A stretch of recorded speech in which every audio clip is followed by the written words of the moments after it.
नमस्कार, अखबार रिपोर्टर में आपका स्वागत है।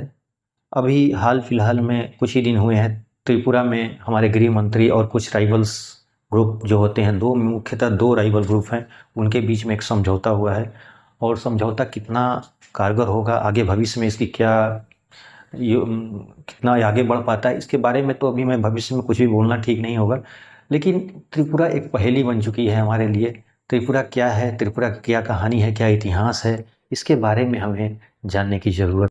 त्रिपुरा की कहानी शुरुआत होती है 1849 से, जब त्रिपुरा के जो राजा होते हैं ईशान देव बर्मन वहाँ राजा बनते हैं और उनके 3 रानियाँ से कई पुत्र पैदा होते हैं, जिसमें एक नवदीप चंद्र बर्मन नाम नोट कर लीजिएगा। और इस कहानी शुरू होने से पहले मैं एक और नाम बताना चाहता हूँ, आर डी बर्मन, इनका भी नाम नोट कर लीजिएगा। हिंदी फिल्म में इनका बहुत योगदान है और उन्होंने बहुत अच्छे अच्छे फिल्म म्यूजिक दिए हैं हमारे फिल्म इंडस्ट्री को। अब इनका क्या कनेक्शन है वो भी हम बात कर लेते हैं। तो हम बता रहे थे, जब ईशान देव जो वहाँ के राजा बनते हैं, उनकी 3 रानियाँ से कई पुत्र पैदा होते हैं, जिनमें एक पुत्र होते हैं, उनका नाम है नवदीप चंद्र बर्मन। नवदीप चंद्र बर्मन जब नियमतः तो उनका राजा का उत्तराधिकारी वही थे।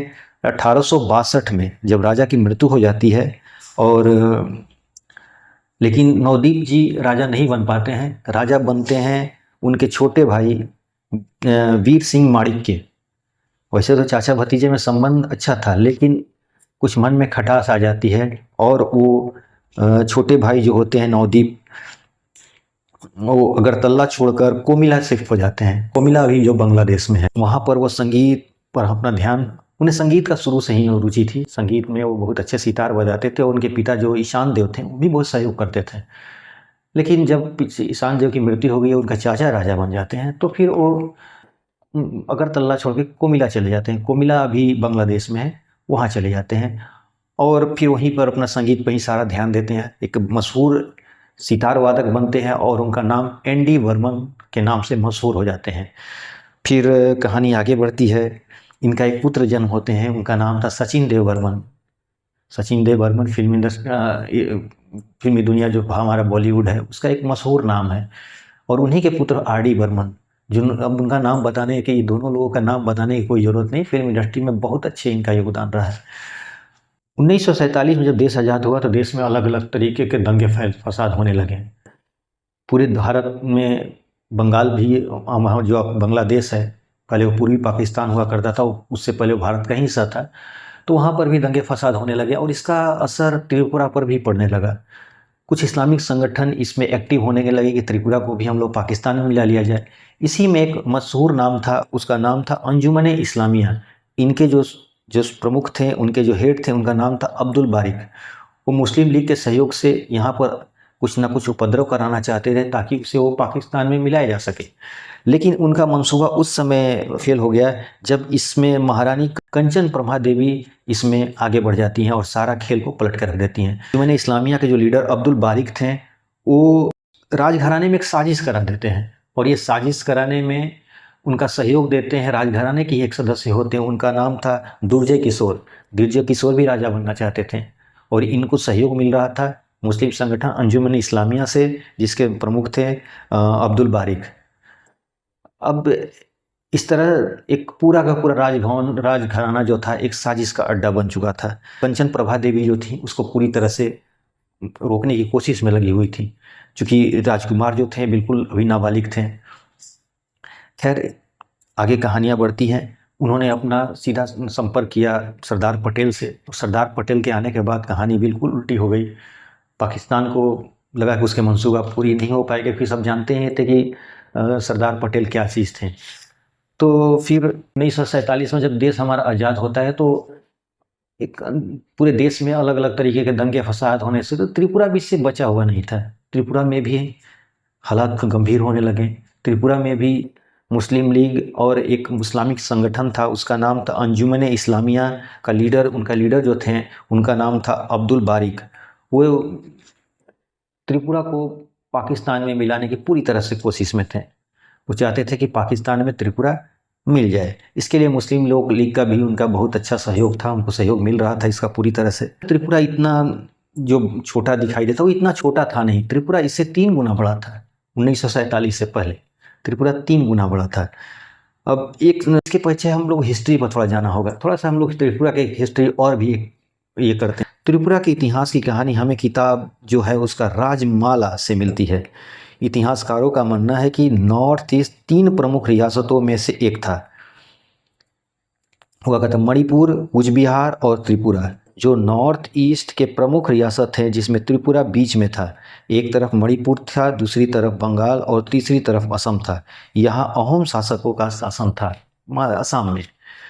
त्रिपुरा के ईस्ट में कच्छा राजाओं का शासन था और उत्तर में रोहिंग्या लोगों का शासन था। रोहिंग्या नाम अब जब कुछ नया नहीं है, नाम आपने सुना भी है। मेन त्रिपुरा था जहाँ बंगाली भाषी लोग थे, जिसमें हिंदू भी थे, मुसलमान भी थे, और ये मैदानी, पूरी तरह से ये मैदानी एरिया था। दूसरी तरफ जंगल था जहाँ अलग तरह के ट्राइब्स रहा करते थे, जिसे हम हिल त्रिपुरा कहते थे। प्लेन त्रिपुरा में नौखाली आता था जो आज बांग्लादेश में है। उस समय त्रिपुरा की राजधानी हुआ करती थी उदयपुर, नाम याद रखिए उदयपुर। कभी इसके नाम रंगमती हुआ करता था। त्रिपुरा के सेनापति गोपी प्रसाद ने राजा अनंत माणिक्य की हत्या कर खुद राजा बन गए। उन्होंने अपना नाम बदलकर उदय रख लिया और रंगमती का नाम बदलकर अपने नाम पर उदय रख दिया, उदयपुर रख दिया। तो 1100 वर्षों तक उदयपुर त्रिपुरा की राजधानी रही। 1760 में राजा बने कृष्ण माणिक्य, जो त्रिपुरा की तल्ला को नया राजधानी बने हैं। इसकी वजह थी 1600 आते, इसकी एक मेन वजह क्या थी मैं बताना चाहता हूँ। 1600 आते आते मुगल त्रिपुरा के पड़ोस में आकर बस गए। आपको पता है कि मुर्शीद कुली खान और बहुत सारे नवाब जो थे वो बंगाल पर शासन करना शुरू कर देते और उनकी पूरी नज़र त्रिपुरा पर थी और अक्सर लड़ाइयाँ झड़पें शुरू हो गई थी। नवाबों को लगा कि किसी तरह हमें त्रिपुरा को अपने में मिला लेना है। उसमें कई बार हमले हुए, कई छोटे बड़े झड़प भी हुए, लड़ाई हुई, और अंततः जो मैदानी इलाका था बंगाल के हिस्से में चला गया। यानी वो उन हिस्सों पर नवाबों ने अपना अधिकार जमा लिया। अब त्रिपुरा की राजधानी, जिसमें त्रिपुरा की राजधानी उदयपुर था, जो उदयपुर की बात हो रही थी, उदयपुर पर भी लगभग बंगाली जो नवाब थे उनका शासन कंट्रोल हो गया। और उन लोगों ने सरकारें उदयपुर के नाम से सभी ऑटोनमस सरकारें चलाने लगे। अब त्रिपुरा के राजाओं के पास सिर्फ वो छोटी सी जो पहाड़ी एरिया था वही रह गया था।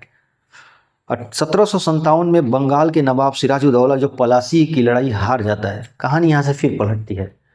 और अंग्रेज जो लोग थे, जब ये जो बंगाल पर जब अंग्रेजों का जब शासन हो गया, उस समय त्रिपुरा के राजा वीरेंद्र किशोर माणिक्य थे। वे अंग्रेजों से संधि कर लिए। यहाँ मिली जिसमें चकला, रोशनाबाद और प्लेन त्रिपुरा था, जिसमें कोमिला और नोआखाली जैसे डेवलप एरिया भी था, जो उनको मिल गया, उनकी जिम्मेदारियां उनको मिल गई। 1857 में की क्रांति में ब्रिटिशर जो लोग 1857 हुआ था, इसमें त्रिपुरा के राजाओं ने ब्रिटिश के लोग थे उन्होंने सहयोग किया, क्योंकि भाई उन लोगों ने उनको जमींदारियाँ दी थी। तो इसलिए इसका एक अलग से उनका ऋण को उन्होंने रिटर्न किया।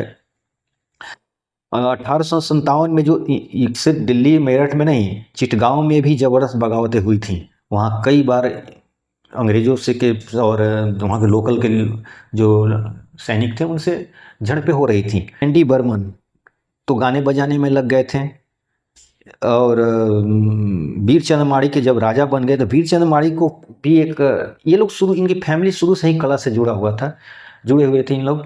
और वीरचंद माणिक्य जो ईशानदेव के बाद राजा बने थे, यानी एनडी बर्मन के चाचा, वो उन्हें फोटोग्राफी का बहुत अच्छा शौक था। और उनकी एक सेल्फी है जो भारत या दुनिया के सबसे पहली सेल्फी बोली जाती है। उनकी पत्नी जो थी मनमोहनी देवी के साथ एक सेल्फी है उन्होंने अपने कैमरे से ली थी। उन्होंने एक स्टूडियो बना कर रखा था। और ये लोग त्रिपुरा के डेवलपमेंट में बहुत सहयोग दिए। इन्होंने उस समय में गोल्डन स्कूल का निर्माण कराया था और उनका अच्छा खासा योगदान रहा था। और इनकी दोस्ती जो वीरचंद्र जो थी उनकी दोस्ती रविन्द्रनाथ टैगोर से भी थी। उनके बेटे जो राधा किशोर त्रिपुरा जी ने त्रिपुरा के विकास के लिए बहुत अच्छा योगदान दिया अपना। त्रिपुरा में 1877 में एक बार भूकंप आ गया था। भूकंप आने से शहर और राजमहल भी ढह गए थे सारे। उनके जो उनके पैलेस थे वो भी गिर गए थे। फिर बाद में उन्होंने ही उस महल, एक उज्जैनता पैलेस है, उसका निर्माण कराया था। उसकी डिजाइन कोलकाता की मशहूर कंपनी मार्टिन बॉर्न ने किया था, मार्टिन बॉर्न। उनके बाद राजा बने वीरेंद्र किशोर माणिक्य, त्रिपुरा के म्युनिसिपल कॉर्पोरेशन उनका उन्होंने निर्माण कराया था। तो इस तरह अलग अलग राजा बनते गए और उन्होंने अपनी योगदान दिया। और इस तरह वीर विक्रम माणिक्य जो ईस्टर्न इंडिया के सबसे महान शासक कहा जाता है। 17 मई 1947 को इनकी मृत्यु हो गई है।